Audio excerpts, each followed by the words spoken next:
If you haven't heard about Anchor, it's the easiest way to make a podcast. Let me explain. It's free. There's creation tools that allow you to record and edit your podcast right from your phone or computer. Anchor will distribute your podcast for you so it can be heard in Spotify, Apple Podcast, and many more. You can make money from your podcast with no minimum listenership. It's everything you need to make a podcast in one place. What's up, everybody? This is the Man of Steel, Mike Verna, and you are now listening to the Pro Wrestle Zone podcast with Dan the Beast.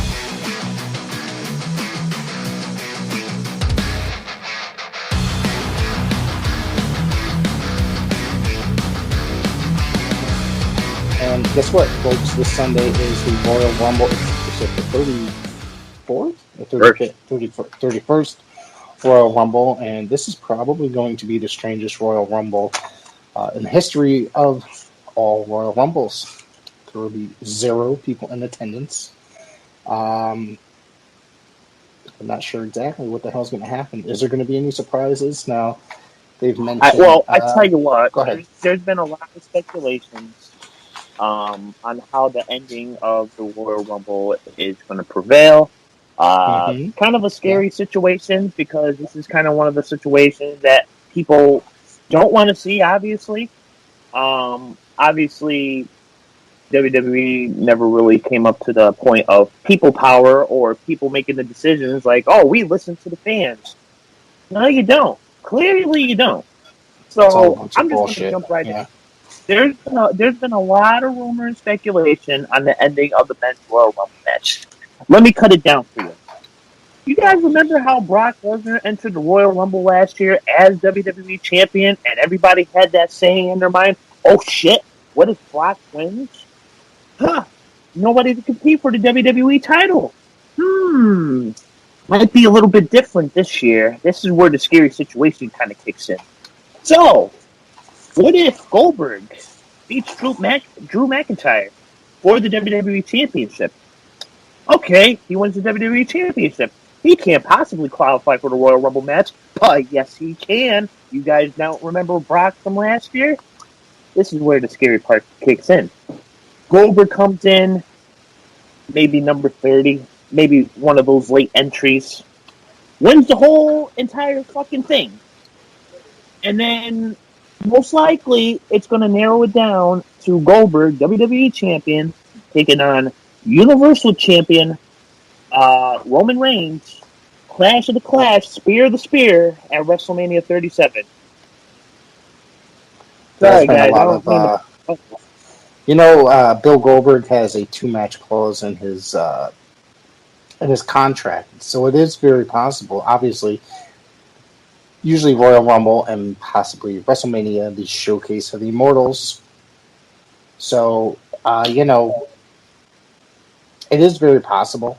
I'm not going to deny it, but I heard that they are somewhat interested in rescheduling, because last year Roman was out because of he's so he could have gotten sick based on that being around, and so it is very possible. And from what I heard, they would like to reschedule it, and very well going to happen. Personally, I think it'd be a snooze fest, just my opinion, but anyways, I have no idea what else is going to happen this year for the Royal Rumble. But it's so far it is 17 men have been announced for the Royal Rumble. Yeah. 13 to be announced. So obviously, I guess during SmackDown we'll find out who's going to be jumping in from that side.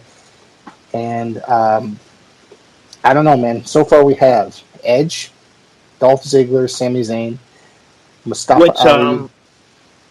I don't mean to cut you off there, Rick, but that's one thing that really pisses me off there. Royal Rumbles are supposed to be one of those events that leads to surprise speculations. You're supposed to be surprised. You're supposed to sit there and say, hey, who's going to enter the Royal Rumble match? Mm-hmm. You got somebody like Edge, who hasn't competed since what? Backlash? Since the greatest match of all time? With Randy Orton at Backlash? Yeah. I believe it was Backlash. when did you think you would save somebody like Edge as a surprise entry, even though he did make his shocking return last year at last year's Royal Rumble? Yeah. I would not be upset if he won. I mean, I don't think it'd be the greatest thing, but it's not my pick. We can go over our personal picks a little bit later. Let me finish who else is listing off who was in this before we dig deeper in the men's Royal Rumble. I don't know. I think I left off with Mustafa Ali, Jeff Hardy, Cesaro, Otis, Shinsuke Nakamura, Sheamus, AJ Styles, Jey Uso, John Morrison, The Miz, Bobby Lashley, Daniel Bryan, Big E, and of course Randy Orton, and 13 more to be announced. People are speculating that surprise entrant is going to be Damian Priest because he's been called up to the main roster. I think he's going to be. Is he going to be on the SmackDown brand? I believe. I'd probably pop for Damian Priest.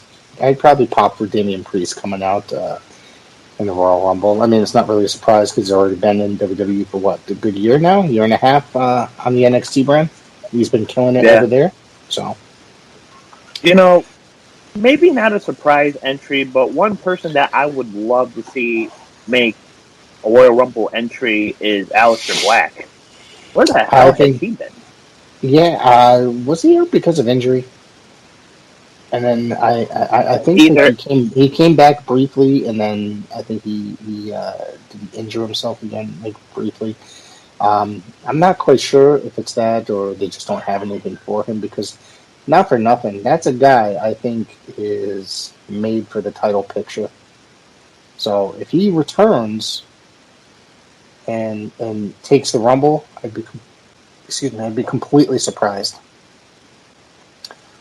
Honestly, that's what kind of scares me about Damian Priest, because I feel like Damian Priest and Aleister Black do share a lot of similarities when it comes to styles and the way they present themselves. So that's the only reason why I'm kind of scared of how the main roster is going to utilize Damian Priest. I think because of the Royal Rumble that Daniel Bryan is going to be entered in, and I think it's actually he is entered in. I'm sorry, I'm looking at my notes. I read it wrong. I'm going to go with my pick, and I think my pick is. I have two picks. I have my main pick, which was the obvious pick. I have my secondary pick, and I have the shocker pick. With the complete surprise pick, I guess that would be. My obvious pick is Daniel Bryan. It's supposed to be his last run. I have a good feeling that it's him. There's also been rumors, speculation that he is going to be the winner. Granted, there's also, like you said, there's supposed to be. There was rumors that there was a fucked up result to the Royal Rumble, but I'm guessing from what I've read that it was that's been put to rest, so that it's not necessarily going to happen. But it is very possible that that they've made the decision and then they're not going to go with anything crazy. But that doesn't mean that they're not. I mean, when's the last time WWE really, and you can't believe anything you read in the dirt sheets either. That's the other thing. So my secondary pick is Shinsuke Nakamura.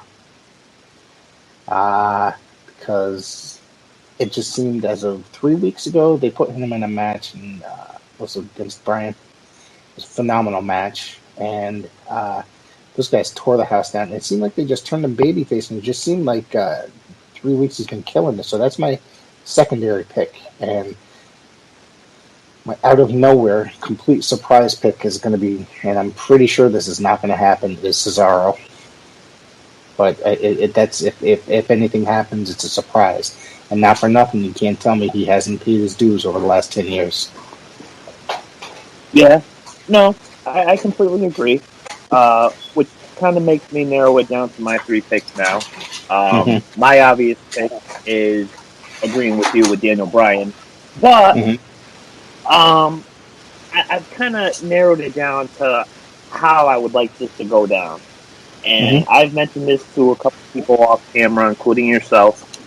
But what if Daniel Bryan were to win the Royal Rumble, but he was put in the same stipulation as last year's Royal Rumble when Charlotte Flair won the Women's Royal Rumble? She didn't necessarily challenge for a main roster title. She ended up going down to NXT, facing Rhea Ripley for the NXT Women's Championship, winning the championship. But this is the way I see Daniel Bryan. The way I see Daniel Bryan utilized is winning the Royal Rumble, going down to NXT, not the same week as WrestleMania, but maybe like a month prior to the event, at like an NXT takeover, have Bryan win the championship, go on into maybe WrestleMania or maybe one of the NXT takeover shows, triple threat match. You have Daniel Bryan as NXT champion, Finn Balor, Kyle O'Reilly, and that's how you put Kyle O'Reilly over. I think that right now, Kyle O'Reilly's been killing it in NXT. Do you notice that he's getting like the big babyface push all of a sudden? Like ever since his match with Finn Balor, what was it? Was it 2 weeks ago? That it was an incredible match. Maybe it was 3 weeks ago, but and then they put him up as a tag team. I think. No, I didn't watch this week's yet. I think it was the week prior. So I think that I've become quite the fan of Kyle O'Reilly. I wasn't necessarily convinced at first, but I sure as fuck am now. Probably in the last like 2-3 months, I think I've gotten into him a lot more. Yeah, and honestly, I'm going to be the first one to say this. I'm sure there's a lot of people who have already said it too. I think this year is going to be the year that the Undisputed Era splits. So obviously there's going to be a lot of tension. Yeah, I think there definitely is because, I mean, people are waiting for Adam Cole to get called up to the main roster. He's obviously the one that's going to get called up first. I mean, they've been talking about it. They also were talking about his contract expiring sometime soon too, and that his wife's over in AEW. So of course there's been rumors regarding that he may go over there when the contract expires. I mean, who the hell knows though? But he's killing it in NXT. He's probably, he's really over in NXT. People really love him over there. So there's no, you can only believe, when you see it. You know what I mean? You have no idea whether he's actually going to make it into the main roster or if he's going to leave and go to the AEW. Yeah, absolutely.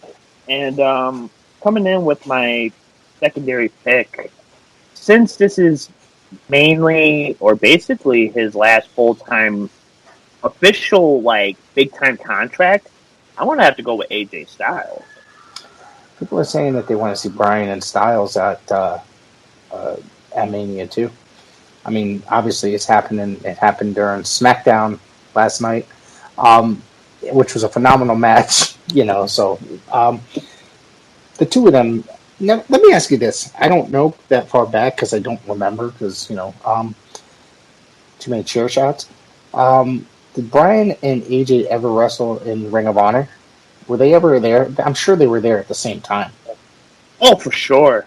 Yeah. I'm pretty sure there's been countless times where they've encountered each other at least more than once. Yeah. Okay. I don't, I mean, it's been so long, I don't remember. I'm sure somewhere in my discography over here, I'm pretty sure there's some Bryan Danielson AJ Styles match. I do have that Bryan Danielson in Japan DVD that I got to look at. So, actually, you know what? I think it is. Yeah. Okay, go ahead. Going with my surprise Royal Rumble winner. You know what? It's tricky because obviously there's some years where there's surprises. I think 2018 was a surprise when Shinsuke won the Royal Rumble.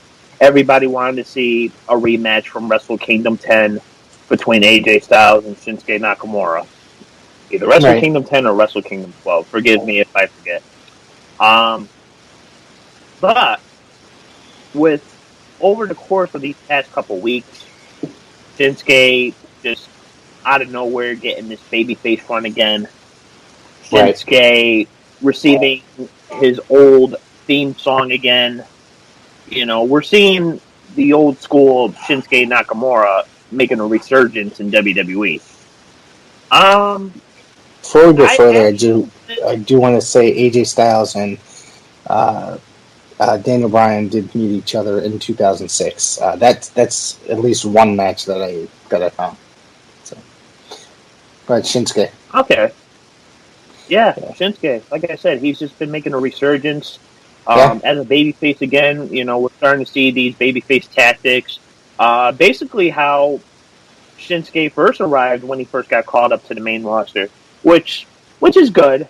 But in some ways, when he did get called up, he wasn't really utilized correctly right away. So, I definitely wouldn't mind seeing Shinsuke going for another opportunity. Question is, would it be against Roman or would it be against Drew? Who knows? Remember there's a time period when or like I said before, what if they pull the gun where it's like pull the trigger where it's like send Shinsuke back down to NXT? It's very possible. I think that if he killed it when he was there. Do you remember that time period when Shinsuke, was it last year, the year before, was Intercontinental Champion, and then they'd never have him on TV? Well, yeah, I remember that. And then he'd show up on like the kickoff show, like to defend his belt randomly. Yeah, stuff like that. It was random. I remember that specifically because he was the last person to hold the IC title with the white strap before he introduced the time. Right. Yeah. Right. Yep. Oh, boy. So, yeah, there's a lot of speculation as to what's going to happen in the Men's Royal Rumble. The Men's Royal Rumble match is one that I look forward to every year. Moving along, the Women's Royal Rumble. I'm going to tell you here my trusty notes, which were copied and pasted from the internet. Let's see. I believe there's 12 that were announced. 12 women. Nia Jax, Charlotte, Bayley, Bianca Belair, Mandy Rose, Dana Brooke, Peyton Royce, Shayna Baszler, Alexa Bliss, Liv Morgan, Ruby Riott, Tamina. And then there's going to be 18 more that were going to be introduced now. Obviously, the women's match has more surprises in it than the men's always have. They don't have the women's roster might be very good, but they don't have as many women. So a lot of times they'll bring back legends for the one night, or Santino Marella. They usually bring back what's her face? Molly Holly usually makes an appearance. I think she's made a couple appearances. But there's been speculation as to who's going to debut. Now, everybody knows, or somewhat knows, that Rhea Ripley is going to be making her main roster. I wouldn't say debut, but return. She's being called up to a full-time main roster. So most likely she's going to be one of the ladies that shows up. But also, there's a very good chance, from what I understand, that this could happen. We don't know where this person is going to end up, but their Impact contract recently expired. John Morrison's wife, Taya Valkyrie, could debut at the Royal Rumble. People think that it might happen. I don't know if the WWE's been in talks with her. I know she just did a signing for High Spots this week. So I have no clue if she's under contract or going to be, or just maybe even making a one-off, because nobody knows where she's ending up, and it's kind of an awkward choice. But I think that would be a really good debut for her, and that'd be a really cool moment for the Royal Rumble if she showed up. Yeah, I would say so. I just don't think she would receive the same reception as AJ did back in 2016. I am a fan of Taya. I don't mind Taya at all. There's no crowd, so nobody's going to cheer for her. All that crowd was piped in. So you're not going to get that kind of reaction. Well, not even from a live standpoint, but just from sitting at home and watching it from the network. And Taya Valkyrie, okay. One person that comes to mind that I would actually love to see make her debut, or at least return, since she was in the first ever Mae Young Classic. You probably already know who I'm talking about. She got booted off from Slammiversary last year. I have no idea. Tessa. Yeah, I was going to say, she came from a famous sportsman. Like, what? Well, from what I heard, I think it was one of them, was AEW has distanced themselves from talking. WWE has done the same. But like I said, you can only believe what you actually see. Because, the dirt sheets out there, we have no idea with, if anything you read on the internet's true. I think it's a very good chance that Tessa could debut at the Rumble. I think that WWE, she's more made for WWE than she would be AEW. If you catch my drift. She's got that WWE look for her, as opposed to like an AEW look where it's like the sign of the Outlaw Mud Show, if you think about it. Not that I'm not cutting on AEW. I love AEW, but I'm just saying that they're a little bit more lenient when it comes to certain kind of experience and wrestling ability, etc. I think that Tessa was taught, I think she was trained by George South. She's trained professionally, so I just think that she has that look and she has that knowledge. I just think that sometimes she's difficult to work with, from what I've heard. But she also got in trouble not that long ago. Last year? Wasn't she made some comment came out that she made some sort of racial comment to somebody in Japan when she was working there? So that could prevent her from getting a job in WWE, because they're a publicly traded company. They want to keep a certain look to them. Catch my drift here? Right. Speaking of Japan, one surprise appearance that I would actually like to see for the Royal Rumble is maybe Kairi Sane. Yeah, that's also very big because she's pretty much in limbo right now. They said that she was leaving, but what did I read an article yesterday that there's a possibility that she might be coming back? Yeah, there's a possibility that she might be coming back. And then I know a couple months prior, after, her farewell or whatever, after she left WWE, Right. she was basically still negotiated with WWE, but doing like backstage stuff with like Japan, I guess. So I guess she was working all like the backstage stuff for a Japanese organization. I guess she was working for like the Japanese part for WWE, I guess you would say. Oh, because they're planning on, now rumor is that they're planning on opening up an NXT branch in Japan, which they were about to, it looked like at one time they were going to be purchasing Pro Wrestling Noah, but I guess that deal fell through, so that they're just going to be opening up their own thing. Obviously now they're really playing into this India thing. I don't know if you've watched the Superstar Spectacular or Spectacle, whatever the fuck it was called the other day. It's on Tuesday morning at 9:30 or 9 o'clock this past morning. I watched it on the network, and it was basically an hour and a half special where they had some of the main roster guys working with a lot of the India talent that they got from the Indian Performance Center. So now, I guess NXT is incredibly huge over there in India. So you're going to be opening up an NXT there's going to be an Indian branch to the WWE over there. I'm not sure. I'm pretty sure it's going to be NXT.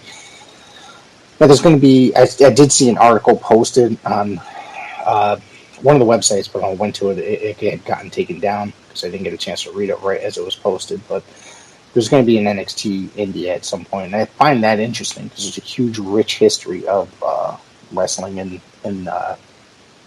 India. Excuse me. And I watched that show, and I thought it was a really good show. It was better than some of the damn stuff that they're doing on Monday Night Raw and SmackDown. It was actually something that you could sit and tolerate for the entire hour and a half. Now, would you be surprised if they were sponsored by Subway? What? No. I don't know. I mean, what? Hey, just a thought. I don't know if it's just like a Whataburger thing or I don't know. Maybe it's just me. Okay.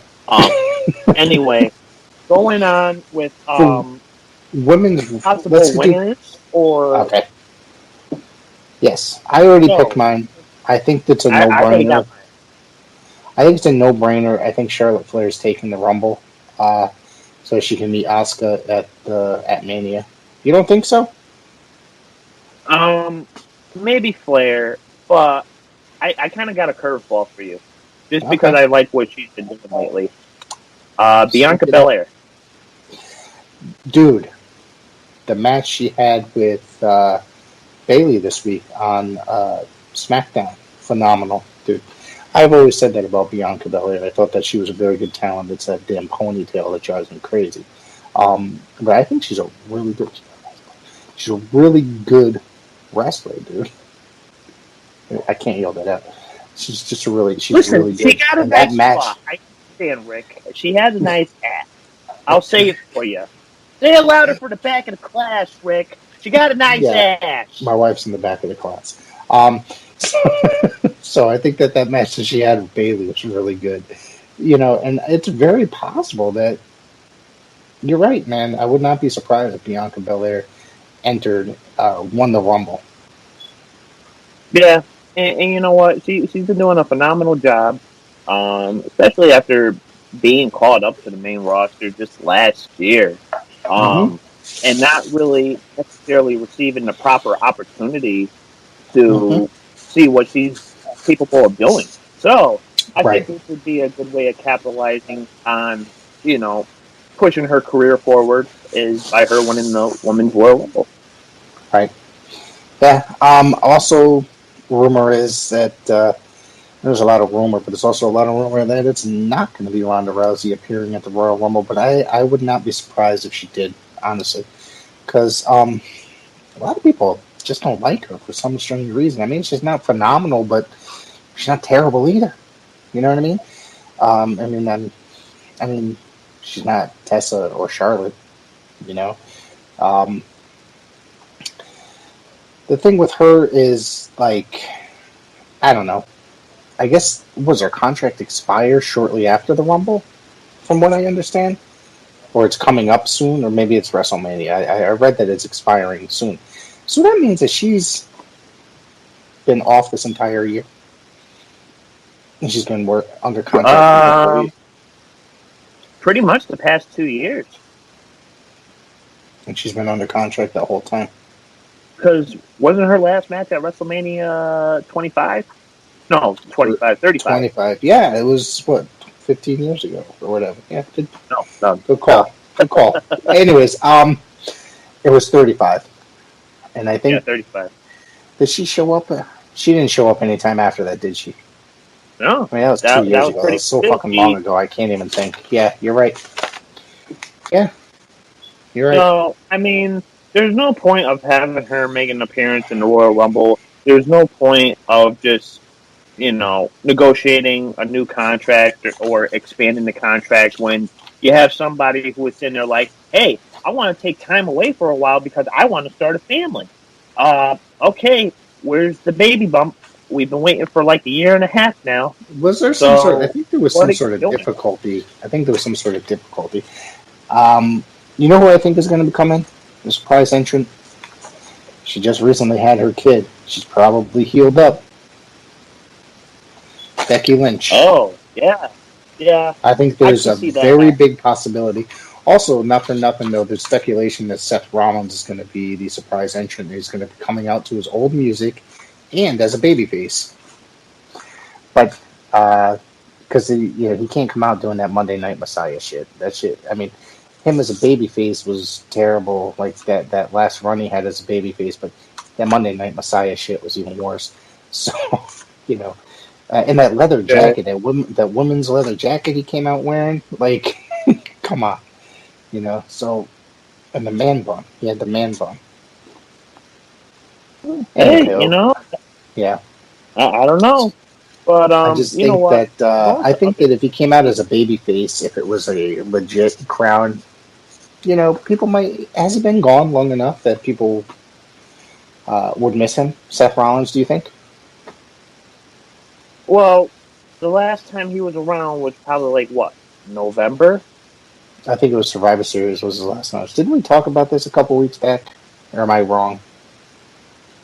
We might have, because the last time I recall seeing Seth Rollins, he basically just sacrificed himself for his own team. Yeah. So. Okay. Well, I think it's a very big possibility. But they can't both come back. I'm sure not both of them aren't going to come back. Someone's got to stay home and watch the baby.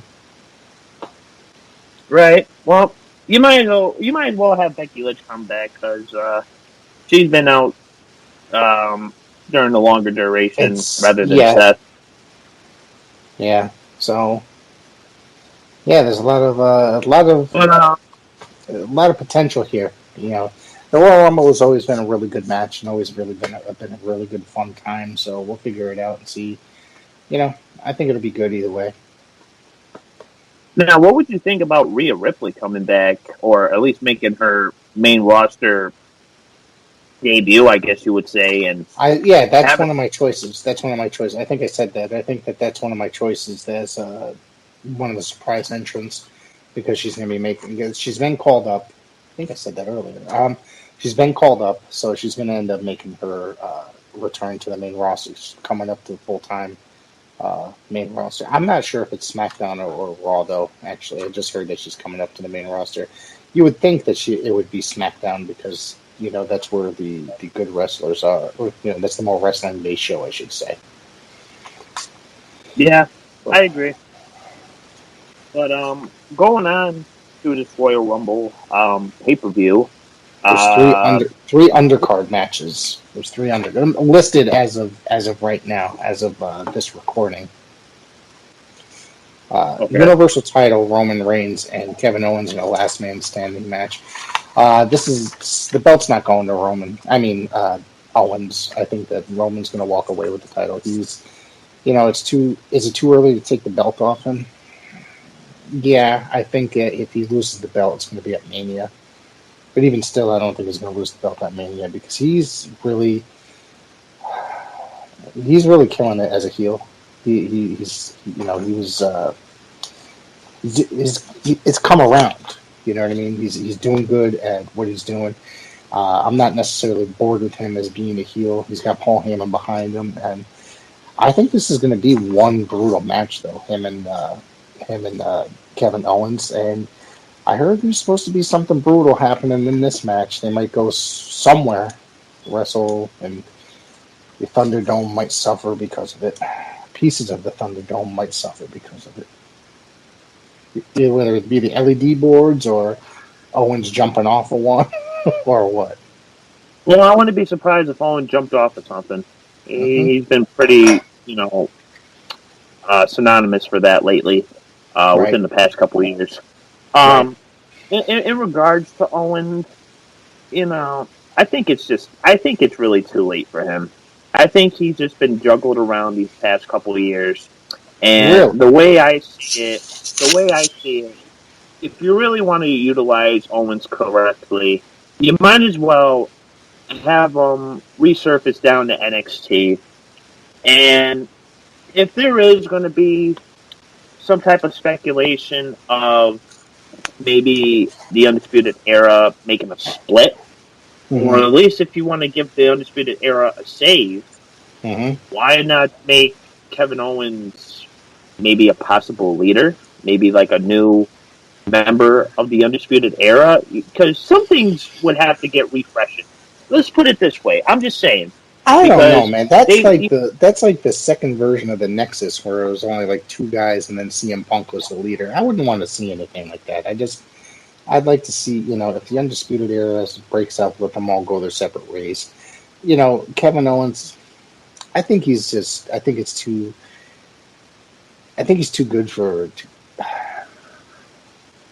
I don't think he should leave the main roster. I think he's really good, and I think he's just a big time wrestler. Not that NXT's not big time, but it's not as big. Obviously, it doesn't get as many viewers as like the main roster does on theirs. I just think that there's probably guys that he could work better with in NXT. I mean, I'm sure that seeing him against Kyle O'Reilly, or I'm sure he's wrestled Finn Balor before. whether it be Yeah. here, somewhere else, Ring of Honor, or somewhere else. But I think that Keith Lee, once the rosters get juggled up again, what does it usually happen after WrestleMania, right? The draft usually happens. So, we only got a couple more months, and then, we could see Keith Lee and Kevin Owens headlining, a SmackDown or something like that a couple months down the road, which would probably be a great match. Personal opinion. Yeah, I'd like to see it. Don't get me wrong. But like I said, I just think these past couple years, Owens had that one opportunity, winning the Universal Championship, thanks to Triple H, only to lose it to Goldberg, which we're not going to talk about. But, I just feel like he's just been juggled around these past couple years. And now all of a sudden... I also think he's a guy that he will do what's asked of him because it's his job. He's here to collect his pay, and he might not necessarily like it, but he knows what his job is. A lot of guys out there that refuse to do the job, and they end up, being noted that he has a bad attitude, etc., etc. I think that he's one of the guys that he knows his place in the business, that when he's asked to do the job, he's going to do the job. When he's asked to go over, he's going to go over. It's just my opinion. Yeah. We'll see further down the line. Like you said, I don't think Owens is going to capture the Universal Championship. Roman basically has like a hot streak going on right now as him being a heel. Probably the best he's been within the past couple of years now, probably since the formation of the Shield, I would say. This is probably his best run to date. I think it is his best run since being a member of the Shield, because when he was a singles babyface, it just wasn't working, and they shoved that shit down your throat for about a good 3 or 4 years, if not 5 years. It just wasn't working. Now, we might as well just talk about the last match since we just talked about this asshole.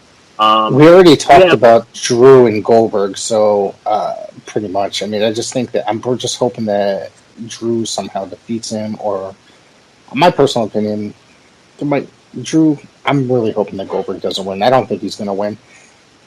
Personal opinion, right. I just think that it's going to be one of those things where something happens and there's going to be interference or something like that, and McIntyre will win. I just don't think that it's going to be... you can't have Bill Goldberg every time he comes in win the belt. He's just going to say, hey, I'm coming in, I want a title shot, and I'm going to win. Because then, what's that? How's that going to stop me from going in and just saying I want a title shot from Drew McIntyre? Well, I think what I'm saying, it's Bill Goldberg. He's 50-something years old, probably going on 60 by now. And it's and I get it. He puts asses in seats, but, there hasn't been asses in seats, and that's not their fault, but he does sell tickets, and there's a reason why he still gets booked, because he does bring a couple extra dollars, and when you have such big events like WrestleMania or the other one, the Royal Rumble, this is the biggest events of the year. You know what I'm saying? So yeah, they're gonna bring in the big names where they have the Legends matches, Goldberg, a few legends appear or whatever. So I understand that aspect. Do I like it? No. Do I want to see him wrestle? Not necessarily. It's not 1999 anymore. You get what I'm saying here? So right. I just hoping that you can't have him win the title every time he comes in, because he just won the title last year, or lost it. He'll win the title, then he's never on TV because he only has a couple appearances to make, but he's got 2 match deal in this thing. So it's just he walks around, and then he doesn't have to wrestle again for what? Oh no, I'm just going to come in the Survivor Series and lose the belt. So that's 8 months that you just didn't have the belt on TV at all. That's a bunch of horseshit.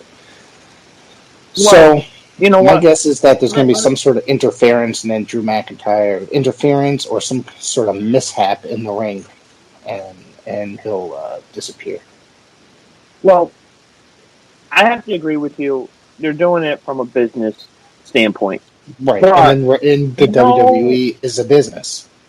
But there's going to be that one person in the back, or at least a couple of people in the back, that are going to be going through that book of his resume and be like, let's make history here. Now, let me give you a It's little not run-up. history if it keeps happening. Oh, no. That's not what I'm going for. That's not the direction.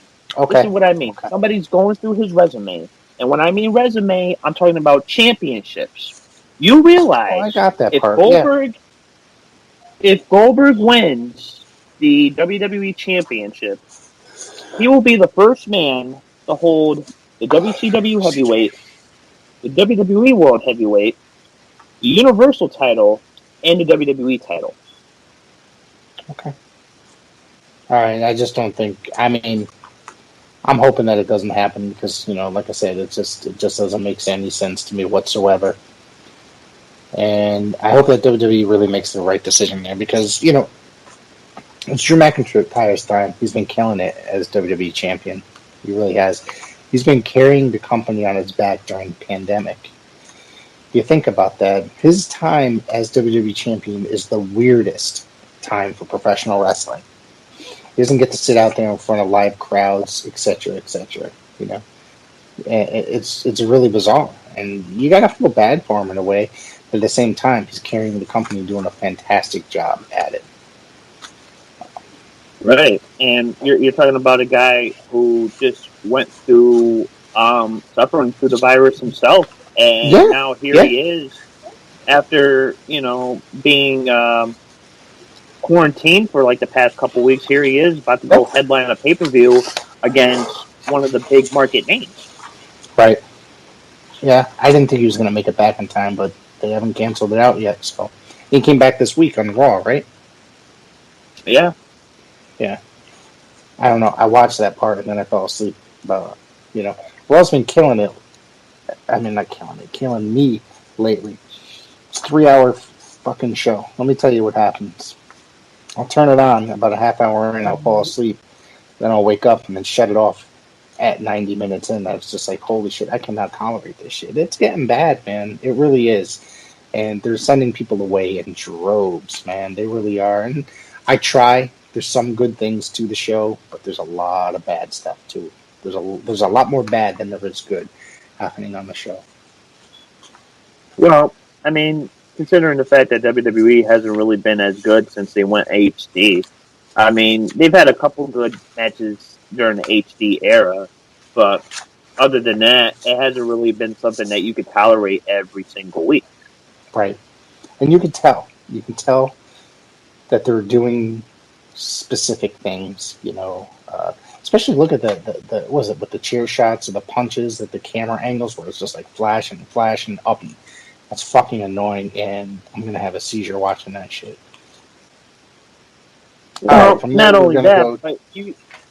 Oh, well, I was going to say, then you go to like somebody like Bray Wyatt getting burnt alive, and then all of a sudden he just comes back, and it's like, dude, didn't you die? Did he actually come back? Because I didn't see him personally. Did he? I shut it off at some point because they said he was going to come back, and I think I watched the whole episode, and that one where they said he was coming back, and then it didn't. Well, the only thing I saw was like, yeah, of course. But I just think that what is it with WWE's obsession with fire? Tell me, what is their obsession? Well, with not fire? only that, but you got to think of like a 10 or a 12-year-old who was watching WWF in like the mid '90s and watching Undertaker getting buried alive. Oh my God, he's dead! But then he comes back like a couple months later, and it's like, oh, okay. But then he gets buried alive again by like Vince McMahon at Survivor Series. It's fucking ridiculous. All right, we got about 15 minutes left of the show.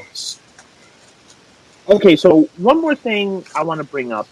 I want to talk about the situation of the WWE Network giving its rights to the Peacock. Okay. This is what I find interesting, and this is why I find this as a good business standpoint move. Now, for anybody who doesn't know, Peacock has bought the rights to the WWE Network. The WWE Network will be shutting off in mid-March. Figures that's going to be right around the corner before WrestleMania, so everybody's probably panicking in their mind, oh my God, how is that going to work? About 4 weeks before WrestleMania, it goes live on Peacock March 21st, or March 18th, excuse me, March 21st, that's when they're going to start rolling the material over.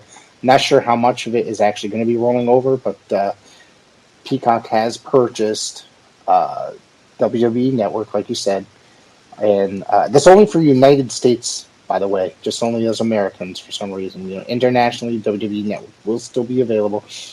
I, for one, would prefer to have the network separately, but I do have Peacock.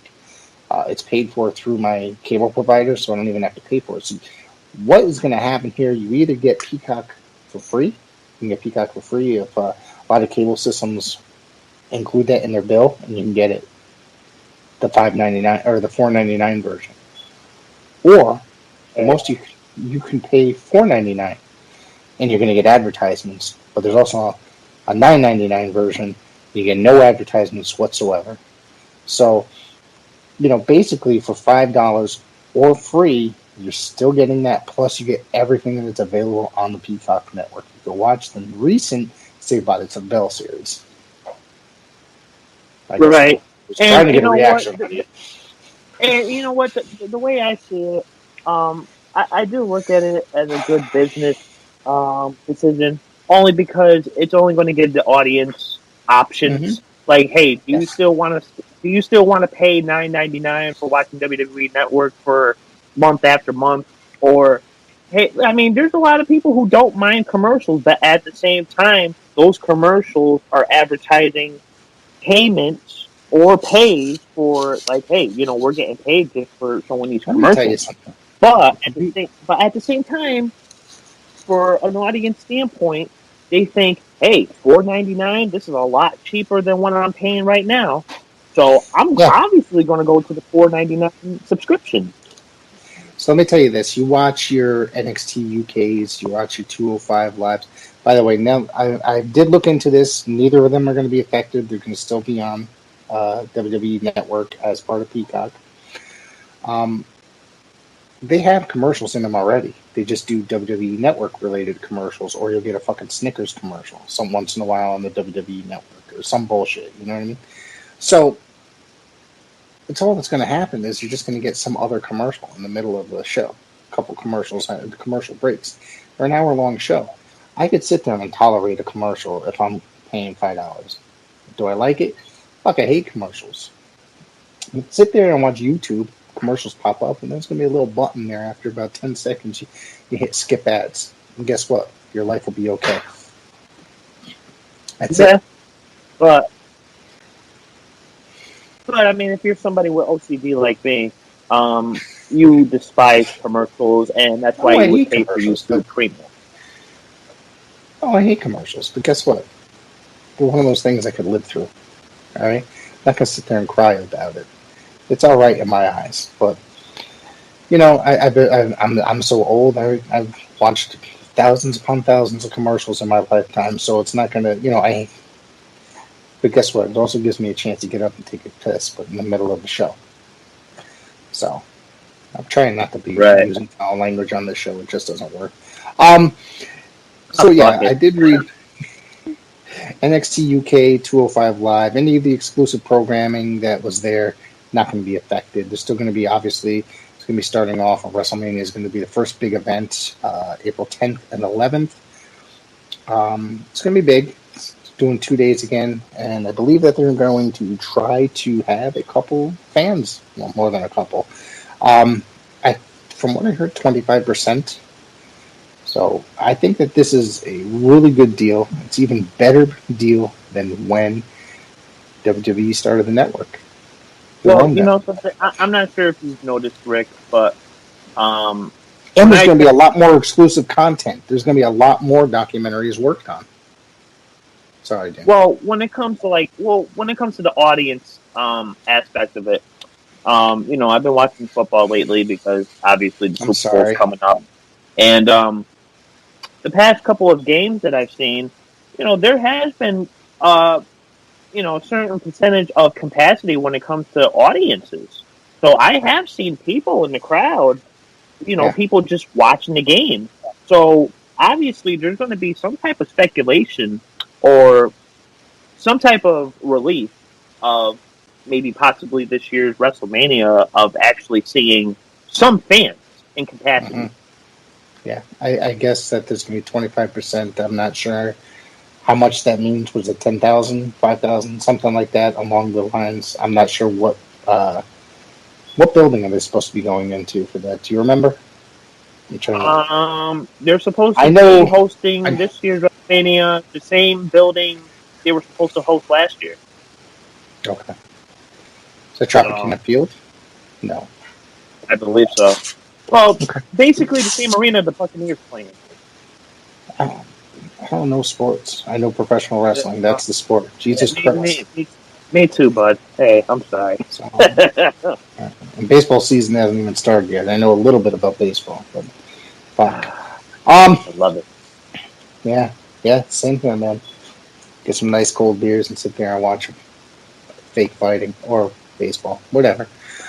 But, So anyway, guys, something that I do want to bring up. If you guys haven't caught this past month of January for PWZ, we've done a lot of big things. I've definitely stepped in on my end of the bargain, something that I thought I was never capable of doing. I conducted 4 interviews this month. One of them alongside with the DVD Freak, but we're starting to get on that pedestal, and I guarantee you guys, 2021 is going to be the year for PWZ. So this is why I'm going to make the offer. Any wrestler that is watching the PWZ channel right now and want to be a part of the PWZ podcast as a guest, email me at danielbryantjr@gmail.com. And that's that. I am making that offer on the table. Take it or leave it. That's right. We had some really good interviews. Next week we have Vincent Barry, who's the author of the new Lance Von Erich book that came out. Next week coming up, I believe that's going to be Wednesday, or released on Wednesday. I'm really looking forward to that. Our schedules have not matched up at all, so it's been really hard to get him on. So, also, not only that, we also got the legendary Rod Price, world class in USWA and GWF. He'll also be coming on. Hopefully, we've been in talks with them. Hopefully, we can get that scheduled next week as well. All that plus much, much more. Go back in the catalog. Dan just recently did an interview with Mike Verna, Man of Steel.